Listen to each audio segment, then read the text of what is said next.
یعنی پاورٹی، ڈپرائیویشن، آپ کسی کو محروم کر دیں، اور اگنورنس جو ہے، آپ کسی کو منہ نہ لگائیں، آپ اس کو حقوق نہ دیں، آپ اس سے ٹھیک طرح سے بات نہ کریں، ٹھیک طرح سے سلوک نہ کریں۔ یہ وہ مسائل ہیں جو پاکستان کی بنیادی جو کرائسس کی وجہ ہے سیاسی طور پر، وہ ان تین مسائل ہیں۔ اس کا ایک ہی مقصد ہوتا ہے، پیٹ کی آگ کو بجھانا ہے، اور جو بھی اس کو طریقہ نظر آئے گا، جو بھی طریقہ اس کے سامنے ہوگا، اس سے وہ بجھانے کی کوشش بھی کرے گا۔ ہماری سوسائٹی میں کرائم کیوں ہوتا ہے؟ آئے دن قتل و غارت ہوتی ہے، پولیسنگ ہوتی ہے، وکٹمائزیشن ہوتی ہے، لوگوں کو اٹھا کر مار دیا جاتا ہے، پھانسی کے پھندے پر لٹکا دیا جاتا ہے۔ اس کی سب سے بڑی وجہ جو ہے غربت ہے۔ یہ لوگ جو ہوتے ہیں، ان میں 95% لوگ وہ ہوتے ہیں جو اپنی درد، تکلیف، کرب کو لے کر آتے ہیں، اس امید سے کہ شاید یہ جو آنے والے ہیں، یہ جو نعرے لگا رہے ہیں، ان سے ہماری بہتری ہو جائے گی۔ آپ کبھی ان سے ہاتھ ملا کر تو دیکھیں، ان کو گلے لگا کر تو دیکھیں، ان کے سر پر شفقت کا ہاتھ تو پھیر کر دیکھیں، ان کو اپنا تو بنا کر دیکھیں، ان سے کبھی حال چال تو پوچھ کر دیکھیں، ان کی معاشی تنگ دستی کا کبھی اندازہ تو لگا کر دیکھیں۔ اپنے تن کو ڈھانپنے کے لیے بھی ان کے تن پر کپڑا میسر نہیں ہے، ان کی ماؤں بیٹیوں کے سر پر دوپٹہ موجود نہیں ہے، ان کی چار دیواری کا تقدس نہیں ہے، ان کی ٹوٹی ہوئی پھوٹی ہوئی چارپائی جو ہے، چار دیواری گر گئی ہے، اس کو بنانے کی سکت آج تک اس میں نہیں آئی۔ تو اس میں آپ دوستوں کا تمام تر اصرار رہا کہ سر آپ کیونکہ سیاست کو سمجھتے ہیں، سیاست کو کافی ٹائم پڑھایا ہے، اور سیاست جو پاکستان کی جی سیاست ہے اس پر آپ کا کیا تجزیہ ہے، آپ کا کیا خیال ہے؟ دیکھیں جی، میں سمجھتا ہوں کہ جہاں اتنے بڑے اکابرین، جہاں اتنے بڑے جو ہے سیاست کو سمجھنے والے لوگ موجود ہوں، وہاں پر میں اپنے آپ کو سمجھتا ہوں کہ میرا ابھی اسی طرح سے قد بڑا نہیں ہے کہ میں ایک سیاسی طور پر ان کی موجودگی میں کوئی گفتگو یا اپنی رائے دے سکوں، اور خاص طور پر اس معاشرے اور اس سوسائٹی میں جہاں ایک طرح کی بات تمام لوگ کر رہے ہوں۔ اب جب سے یہ پولیٹیکل سیناریو جو ہے وہ اس حال میں آیا ہے کہ ایک دوسرے کے خلاف بلیم بازی یا گالم گلوچ یا باقی چیزیں چل رہی ہیں، میں نہیں سمجھتا کہ ہمارے لیے یا خاص طور پر میرے لیے کوئی اس طرح کی گنجائش باقی ہے کہ میں اسی سیم جو موضوعات ہیں، سیم جو ٹاپکس ہیں، اس کو لے کر کوئی بات کروں۔ میں سمجھتا ہوں کہ یہ جتنی بھی باتیں ہو رہی ہیں، جتنی بھی یہ کمنٹری ہو رہی ہے سیاسی طور پر، یہ مسائل ہیں، یہ ایشوز ہیں۔ اب یہ تو ایشوز ہم ڈسکس کرتے رہتے ہیں، لیکن روٹ کاز کیا ہے؟ اصل مسائل کی جڑ کہاں پر ہے؟ مسائل کے معاملات کیا ہیں؟ ان چیزوں کو دیکھنے کے لیے جو ہے نا بہت سارا ایک ہمیں ٹائم چاہیے، اور اس چیز کو دیکھنے کے لیے ہمیں بہت ساری محنت اور تگ و دو چاہیے۔ تو میں یہ سمجھتا ہوں کہ ہمارے مسائل یہ نہیں ہیں، کیونکہ ہم اس سوسائٹی میں، اس معاشرے میں پنپ رہے ہیں، رہ رہے ہیں، جس میں ہم صرف اور صرف مسائل کو ڈسکس کرتے ہیں، اور مسائل کا جو اصل جڑیں ہیں، جو روٹس ہیں، اس کو ڈسکس کرنا پسند نہیں کرتے۔ تین چیزیں کسی بھی سوسائٹی میں جو امپورٹنٹ ہوتی ہیں، کسی بھی ریاست کے لیے، کسی بھی اسٹیٹ کے لیے امپورٹنٹ ہوتی ہیں۔ اب اگر کوئی بھی ریاست اپنے سٹیزنز کو، اپنے شہری کو اگنور کرے گی، اور کوئی بھی ریاست اس کو ڈپرائیو کرے گی، اور کوئی بھی ریاست اس کو پاورٹی کی طرف دھکیل دے گی، تو وہ ریاست کا وجود باقی رہنا ممکن نہیں ہوتا ہے۔ دنیا میں بہت ساری مثالیں ہیں، آپ سوویت یونین کو دیکھ لیں، سپر پاور۔ اب لوگ کہتے ہیں کہ Afghanistan, U S A, Pakistan اور باقی ممالک نے مل کر سوویت یونین کو توڑا تھا۔ ملک کبھی بھی باہر سے نہیں ٹوٹتا، کوئی بھی ریاست ہو، کوئی بھی ملک ہو، وہ ہمیشہ اندر سے ٹوٹتے ہیں۔ ہمیں یہ چیز سمجھنی چاہیے کہ پاکستان کا، افغانستان کا یا امریکہ کا یا عرب ممالک کا اتنا بڑا کردار نہیں تھا سوویت یونین کو توڑنے میں، جتنا اس کا اپنا کردار تھا۔ جب کوئی بھی کنٹری اپنے سٹیزنز کو محروم رکھے گی، اگنور کر دے گی اور غربت کی طرف دھکیلے گی، تو وہ سوسائٹی کبھی بھی اس چیز کی مکمل نہیں ہو سکتی کہ وہ اپنا جو یونٹ ہوتا ہے، اپنی جو ملک کی اکائی ہوتی ہے، اس کو پسند کرے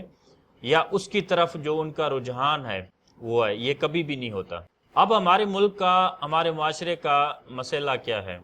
3 بڑے مسائل جو ہیں وہ میں آج آپ کو بتا دیتا ہوں، آپ سے ڈسکس کرتا ہوں، کیونکہ میں روایتی طور پر وہ انالیسس نہیں کرنا چاہتا جو سارے لوگ کر رہے ہیں۔ باقی تمام ظاہر بات ہے مجھ سے بڑے ہیں اور مجھ سے سینئر بھی ہیں اور مجھ سے زیادہ سمجھ بوجھ بھی رکھتے ہیں۔ ہماری ریاست میں جو کچھ ہو رہا ہے، جہاں اداروں کو بلیم کیا جاتا ہے، جہاں اتنی ساری پبلک جو ہے، اس سے بھی انکار نہیں کیا جا سکتا کہ اتنی پبلک نہیں ہے، بہت ساری پبلک ہے، یہ بھی پاکستان کے شہری ہیں، یہ بھی اسی طرح سے محب الوطن ہیں جس طرح سے میں ہوں یا آپ ہیں، یہ بھی برابر کے ہیں۔ لیکن سوال یہ پیدا ہوتا ہے کہ یہ نکلے کیوں ہیں لوگ؟ اس میں ہماری اپنی بہت ساری کوتاہیاں شامل ہوتی ہیں، ہماری بہت سارے مسائل اس میں جو ہیں شامل ہوتے ہیں،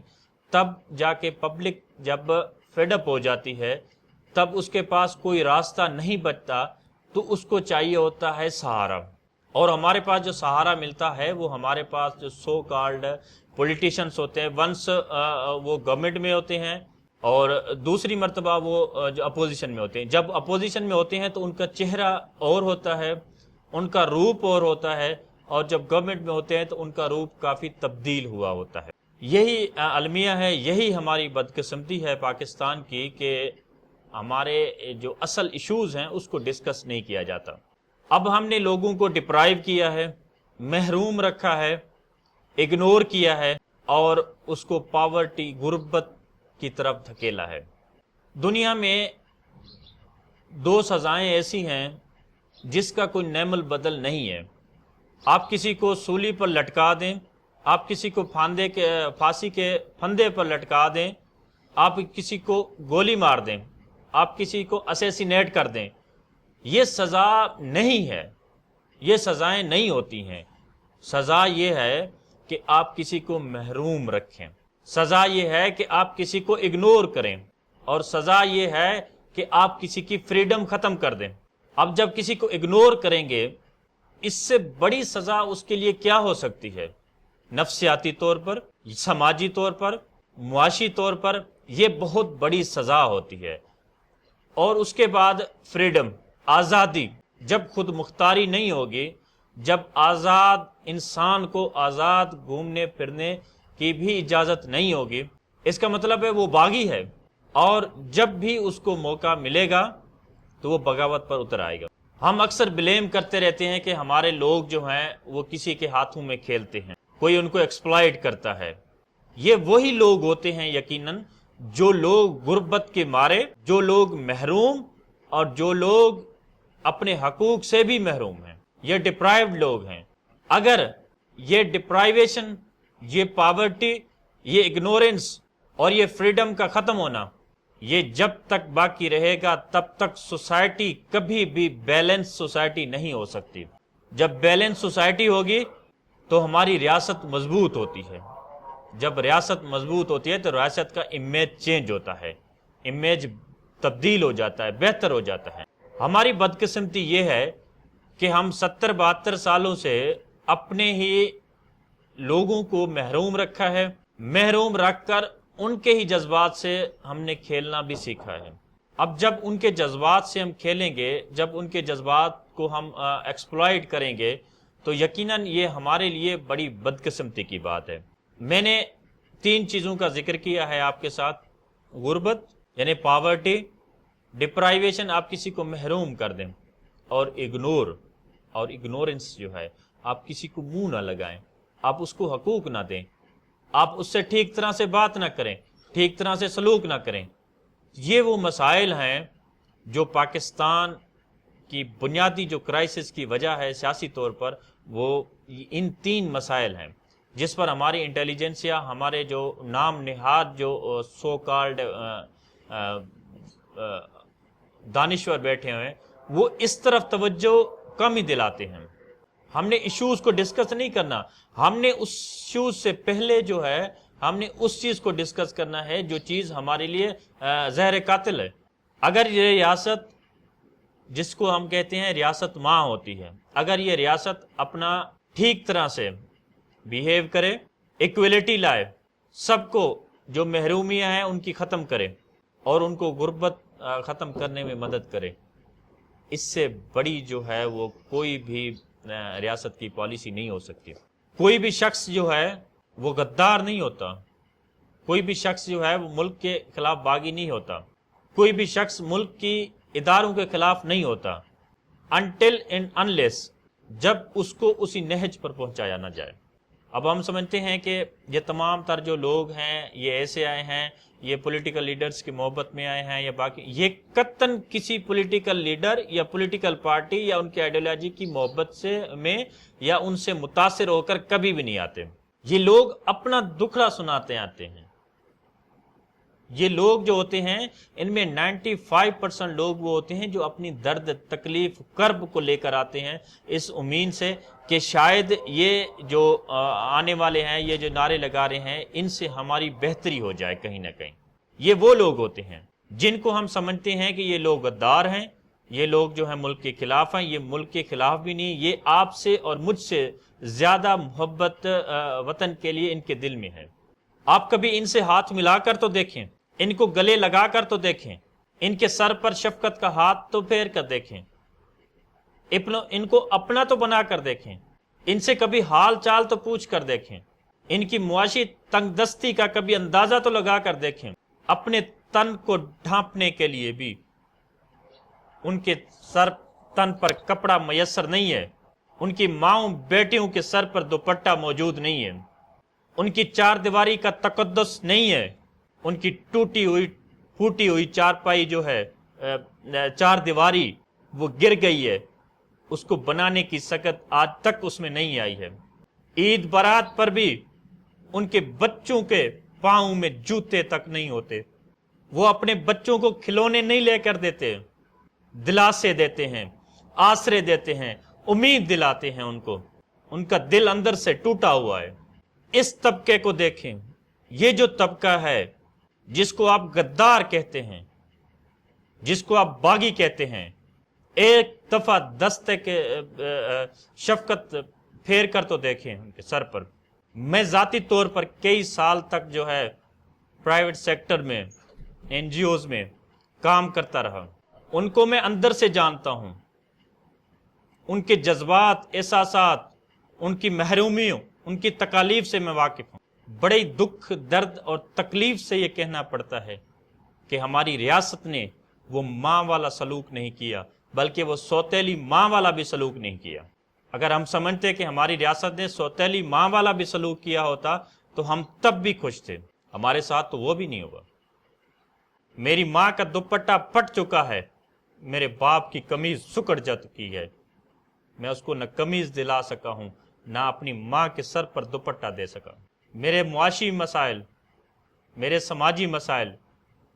میرے عزت نفس کے مسائل، قانون دو ٹکوں پر بکتا ہے، انصاف دو ٹکوں کا محتاج ہے۔ میں آپ سے یہی گزارش کرنے جا رہا ہوں کہ یہ جتنے لوگ آپ جن کو باغی کہتے ہو، جن کو غدار کہتے ہو، ایک دفعہ ان کو گلے لگا کر، آپ کو ان کی محبت، وطن کے لیے قربانی کا جذبہ، یقیناً یہ آپ کو مجبور کر دے گا کہ یہ آپ سے زیادہ قربان ہونے والے ہیں، یہ آپ سے زیادہ جو ہے تکڑے ہیں ایمان میں، مجھ سے زیادہ تکڑے ہیں ایمان میں۔ خدارا ان لوگوں کو دیکھیں، یہ جو ہمارے مین لوگ ہیں، جو ہمارے اساتذہ ہیں، جن کے باہر پراپرٹی نہیں ہے، جن کے باہر جائیداد نہیں ہے، جن نے مرنا یہاں پر ہے، جن نے جینا یہاں پر ہی ہے، ان کی آباء و اجداد کی قبریں بھی یہاں پر ہی ہیں، ان کے قبرستان بھی یہاں پر ہیں۔ میری آپ سے یہی التماس ہے کہ ان لوگوں کو غدار مت کہیں۔ یہ لوگ جان دینے والے ہیں، کل کو آپ کے لیے جان دیتے تھے، کل اس سے تنگ تھے، آج ان کے لیے جان دینے کو تیار ہیں، آج آپ سے تنگ ہیں۔ یہ غربت، اس کا کوئی مذہب دین نہیں ہوتا، غربت کا کوئی لائن نہیں ہوتی۔ جب کوئی شخص غربت جیسی لعنت میں پھنس جاتا ہے، نہ وہ اس کا مذہب ہوتا ہے، نہ دین ہوتا ہے، نہ اخلاق ہوتا ہے، نہ سماج ہوتا ہے، نہ معاشیات ہوتے ہیں، کچھ بھی نہیں ہوتا اس کا ایک ہی مقصد ہوتا ہے، پیٹ کی آگ کو بجھانا ہے، اور جو بھی اس کو طریقہ نظر آئے گا، جو بھی طریقہ اس کے سامنے ہوگا، اس سے وہ بجھانے کی کوشش بھی کرے گا۔ ہماری سوسائٹی میں کرائم کیوں ہوتا ہے؟ آئے دن قتل و غارت ہوتی ہے، پولیسنگ ہوتی ہے، وکٹمائزیشن ہوتی ہے، لوگوں کو اٹھا کر مار دیا جاتا ہے، پھانسی کے پھندے پر لٹکا دیا جاتا ہے۔ اس کی سب سے بڑی وجہ جو ہے غربت ہے، محرومی ہے، اگنورنس ہے۔ جب آپ کسی کو اگنور کرو گے آپ سے نفرت کرے گا، جب آپ کسی کو محروم رکھو گے آپ سے نفرت کرے گا، جب آپ کسی کو غربت کی دلدل میں دھکیلو گے آپ سے نفرت کرے گا، جب نفرت کرے گا تو آپ کے خلاف اٹھ کر کھڑا ہوگا۔